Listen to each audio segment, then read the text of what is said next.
2월 첫 거래부터 좀 녹록치 않은 우리 시장입니다. 이 주에는 어떤 대응이 필요할지 첫 번째 이슈를 통해서 열어보겠습니다.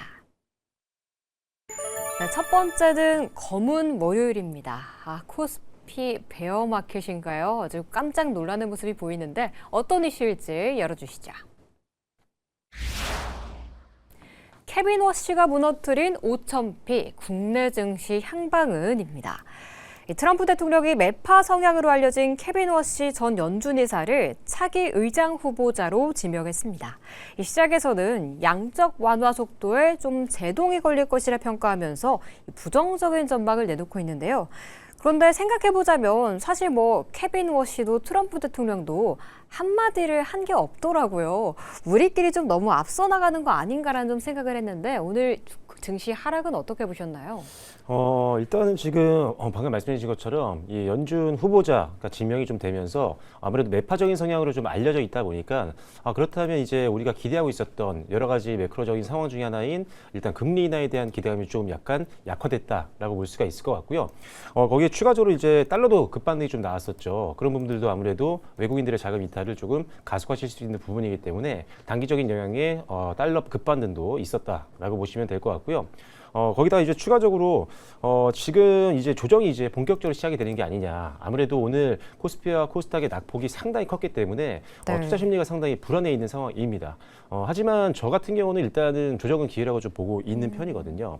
일단 지금 단기적으로 주가가 좀 많이 올라와서 걱정이 되는 부분들이 있겠지만 우리가 이럴 때 봐야 되는 게 뭐냐면 상장한 기업들의 어떤 실적 전망치입니다. 실제로 우리나라의 어떤 상장 기업들 중에서도 가장 시가총액 비중이 높은 게 아무래도 반도체잖아요. 그래서 반도체 같은 경우가 지금 사실 이익 전망치가 굉장히 상향 조정이 많이 되고 있는 그런 상황입니다.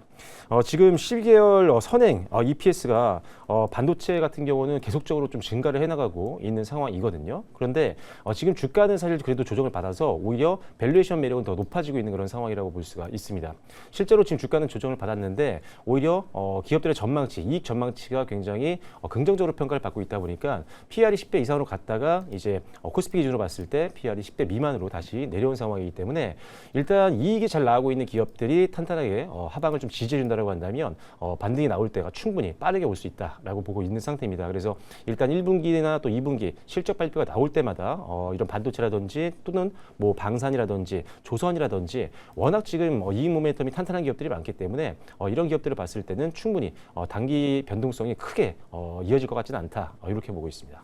네, 국내 증시를 뒷받침하고 있는 그 이익 모멘텀은 변함이 없기 때문에 오히려 조정을 기회로 활용해보는 게 좋겠다라고 좀 말씀을 주셨네요. 그래서인지 오늘 사실 개인 투자자분들은 바이 더 딥에 좀 나서기도 했거든요. 전문가님은 이런 전략이 옳았다고 보시나요? 저는 옳다고 보고 있고요. 그리고 무엇보다도 지금 상황에서 우리가 주시를 해봐야 될 게 환율이라고 생각을 하고 있습니다. 사실 작년에 삼성전자와 SK 하이닉스 주도 하에 이제 증시가 올라갔었고 대부분 보면은 외국인 비중이 굉장히 컸잖아요. 특히 코스피 외국인 비중이 37% 정도인데 그런 만큼 외국인의 영향을 많이 주는 환율에 가장 좀 주시를 하면서 우리가 대응을 해봐야 되지 않을까라고 생각을 하고 있고 저 같은 경우에는 환율이 상반기에는 좀 안정화에 접어들 가능성이 높다라고 판단이 돼서 지금 관점에서 매수 관점으로 보는 것도 좋겠다라고 생각을 하고 있어요. 제가 왜 이 환율이 안정화될 가능성이 높다라고 판단하는 이유가 최근에 그 한국금융연구원이 이제 발표를 한 가지 했습니다. 작년 말에 환율이 상승을 했던 가장 큰 원인이 관세 부과에 따라서 우리나라 수출이 둔화될 우려 때문에 우리나라 거주자 투자자들이 이제 외국에 투자를 하는 경우들이 굉장히 급증했기 때문에 달러도 같이 올라갔다라고 그런 연구 결과를 발표를 했는데요. 실제로 작년에 해외 주식과 채권 쪽에 투자를 했던 투자자들이 1,294억 달러 정도였습니다. 역대 최고치였던 2021년에 비해서 60%나 증가한 수치였는데요. 그런 만큼 예상보다 우리가 생각보다 관세에 대한 타격은 그렇게 크지도 않았었고 수출에 대한 것도 여전히 견조한 상황이잖아요. 그렇기 때문에 이런 환율 상승에 대한 부분들을 단기간에 좀 잡힐 가능성이 높다라고 생각하고 있고요. 거기에다가 일정에 대한 부분들도 연준도 상반기에 앞두고 있는 상황인데 일단은 세계 국채 지수가 4월 달에 우리나라가 편입을 하게 됩니다. 그러면 원화 가치가 올라가게 되면서 환율 상승에 대한 것들이 이제 잡힐 만한 모멘텀이 있다라고 볼 수가 있겠고 그리고 지금 상황에서 FOMC가 5월 달에 금리 인하 가능성이 높아진 상황이잖아요. 그래서 우리나라와 미국 간의 금리 차도 좁혀지게 되면서 어느 정도 환율이 잡힐 수 있을 법한 그런 모멘텀들은 많이 남아있기 때문에 상반기에 이제 환율이 안정화에 접어들게 된다면은 외국인 수급이 다시 유입이 되면서 코스피가 5,000포인트를 계속해서 유지를 할 가능성이 높다라고 저는 판단을 하고 있거든요. 그런 관점에서 지금 변동성이 큰 장세에서 조금 피하기보다는 우리가 못 사고 기다렸던 종목들을 담아가는 전략도 여전히 유효하다라고 말씀을 드리도록 하겠습니다. 환율만 안정된다면 시장은 다시 레인지를 찾을 것이다라고 좀 말씀을 주셨네요. 오늘 그래도 우리 시장 보자면 거래대금은 50조 원 넘게 좀 유지가 되는 상황이었거든요. 근데 그간 시장을 받쳐냈던 오늘은 금융투자 ETF 자금이 살짝 매도로 돌아섰더라고요. 개인 투자자분들이 ETF 투자를 굉장히 많이 하고 있다고 알려졌는데 오늘 같은 경우에는 좀 매수에 나서지 못했는데 네. 그럼 내일부터라면 다시 주문을 넣을 만한 타이밍이 왔다고 보시나 아니면 조금 시간을 더 해야 될까요? 아무래도 이제 ETF의 장점이라고 한다면 일반 개별 종목을 넣는 것보다는 변동성이 좀 강하다라는 장점이 있잖아요. 그래서 오늘 같은 경우는 사실 뭐 ETF뿐만이 아니라 개별 종목들도 대부분 다 하락세를 면치를 못했었는데 ETF는 오히려 지금 더 오히려 매수가 더 빠르게 들어올 가능성이 있다라는 생각입니다. 다만 이제 개별 종목과 ETF의 차이는 극명하죠. 일단 안정성을 갖고 있지만 어떤 수익률 측면에서는 아무래도 개별 종목들이 강할 수 있기 때문에 일단은 제가 봤을 때 조정이 나왔지만 펀더멘탈이 그대로인 사람들, 그대로인 종목들 그리고 일단은 지금 4분기 실적 발표를 앞두고 이익 기대감이 높은 종목들도 함께 병에 투자하는 게 좋다라는 판단입니다. 그리고 오히려 변동성이 이제 시작된 첫날이었기 때문에 약간은 조금 이제 주식 매매를 한 지 얼마 좀 안 되신 초심자분들 같은 경우는 개별 종목은 조금 변동성이 좀 완화되고 시장 반등 나올 때 들어가는 것도 고려해 보실 필요가 있고 오히려 ETF가 조금 더 변동성은 작을 수 있으니까요. ETF 쪽을 좀 더 집중해 보시는 것도 좋은 전략이 될 수 있을 것 같습니다. 네, 알겠습니다. 그럼 이제 섹터로 조금 들어가서 제약바이오 이야기를 좀 해보려고 하는데요. 아무래도 금리 인하에 대한 기대감을 많이 받고 있는 쪽이었는데 이 케빈 워시가 등장하면서 조금 흔들리나 이런 전망도 가지고 계실 것 같아요. 지금 구간에서는 어떤 전략이 필요할까요? 일단 제약바이오가 아무래도 성장주다 보니까 대부분이 이제 이 앞서 말씀드렸던 이 연준 연준 의장으로 이제 될 수 있는 사람이 매파적이다 보니까 성장주에 좀 안 좋은 영향을 준 건 맞습니다. 근데 실질적으로 봤을 때 지금 제약바이오가 강하게 조금 밀렸던 이유는 시장 영향도 있었지만 최근에 뭐 알테오젠이라든지 아니면 또는 ABL바이오 같은 기업들 이런 기업들의 개별적인 어떤 악재들이 좀 나왔었기 때문에 약간의 투심이 조금 약간 약해져 있는 상황에서 지수까지 함께 밀리다 보니까 상대적으로 오늘 낙폭을 보였던 종목들이 꽤 많았던 섹터라고 보시면 될 것 같습니다.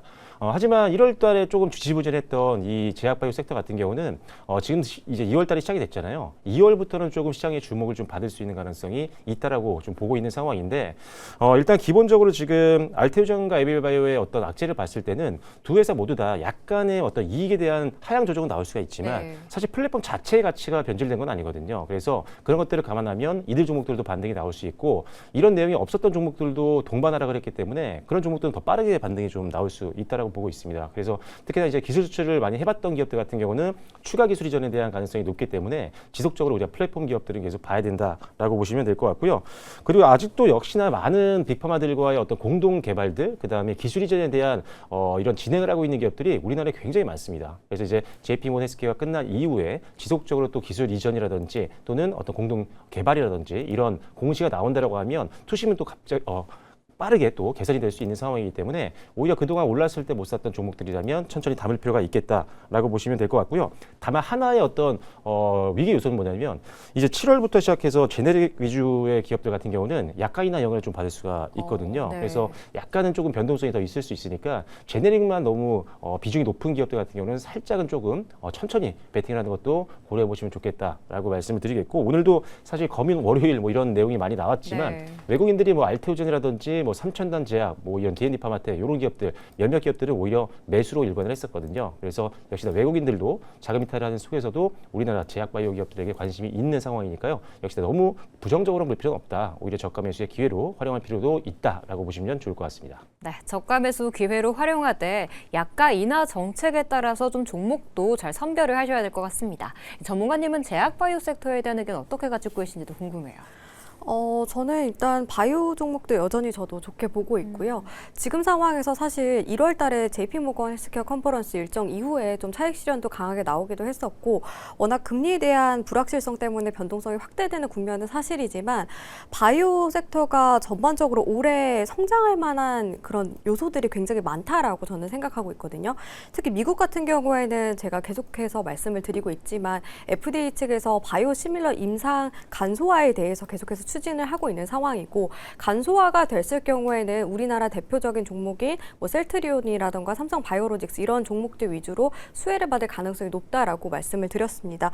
특히 바이오시밀러가 이렇게 승인 요건을 완화시키게 되면 진입 장벽이 낮아지는 거 아니냐라는 우려감도 커지고 있는데 네. 근데 예상보다 이 바이오시밀러라는 그런 기술 자체가 굉장히 어렵기 때문에 이걸 보유하고 있는 기업들 위주로 가장 직접적인 수혜가 예상이 된다라고 말씀드리고 있고요. 그리고 작년부터 해서 이제 만료가 되는 특허가 만료가 되는 그런 약품들도 굉장히 많아지고 있기 때문에 바이오 시밀러 산업이 더욱더 성장세를 이어갈 가능성이 높다라고 판단하고 있습니다.